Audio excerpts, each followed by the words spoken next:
All right, well, back to the show. Interior Secretary, Mr. Doug Burgum. Secretary Burgum, thank you very much for coming back on. Can I ask you a question, Doug? We've talked about so many things here, and of course, drill, baby, drill, and so forth, and economic growth. Do you have, as Interior Secretary, and I guess you're the head of this White House Energy Council, do you have plans you can share with us to take federal lands and turn them into profit-making lands, commercial lands, you know, like sale leaseback lands where the federal government will get some money out of it, you create a business, maybe help lower the budget deficit or even retire the federal debt? Is there anything, people are talking about that, but I have not heard it explicitly, Secretary Burgum. What do you think?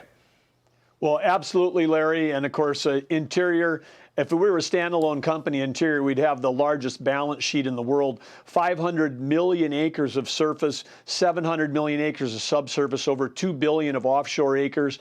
And those lands were put away for the benefit and the use of the American public. This is America's balance sheet, and right now we're getting a horrible return on it because the Biden administration basically tried to restrict every kind of activity, not just oil and gas development, mining, housing development, AI data centers. I mean, you name it. Federal lands were all like put in a snow globe, and you weren't supposed to set foot on them. You weren't supposed to cut a tree. We've killed manufacturing. We've killed the timber industry. We've killed the mining industry in this country with regulatory overburden. Now, with under President Trump and the Renaissance and President Trump's vision about America first and American energy dominance, all of that's on the table.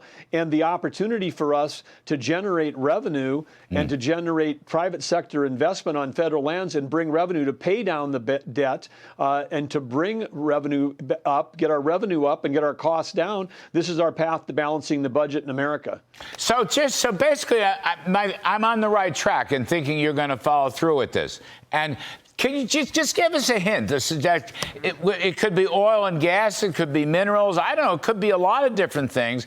You're not necessarily selling the land, you're just putting the land to work, right? You're monetizing the land to the benefit of the taxpayers and presumably new businesses and job creation. I mean, at least that's what I'm thinking. Well, absolutely. And so when the Biden administration was against, say, oil and gas leasing on federal land or on permitting to be able to do mining in our country, in those arrangements, when we lease those mineral acres, the public retains ownership, and the public, the U.S. Treasury, gets a percentage of the gross off the top. I mean, sometimes it's as high as 18% of the gross at the wellhead or 18% of that ore coming out of a mine. And all the expense and all the risk taking is on the private sector. It's the greatest business deal in the world for the American public. And so when we're saying, when President Trump is saying drill, baby, drill, meaning, you know, mine, baby, mine, build, baby, build, when we're doing that, everybody should listen to that and go, that's how we're going to pay down the debt.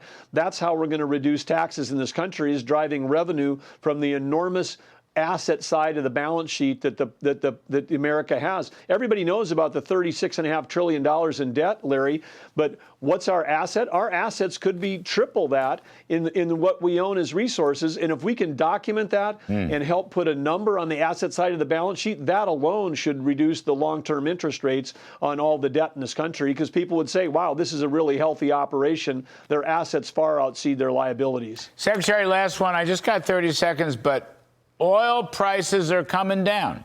It's very interesting. I thought I'd just get your... I'm not asking you for a forecast, but oil prices are coming down. How do you read it? Well, I read that we're sending strong market signals with President Trump's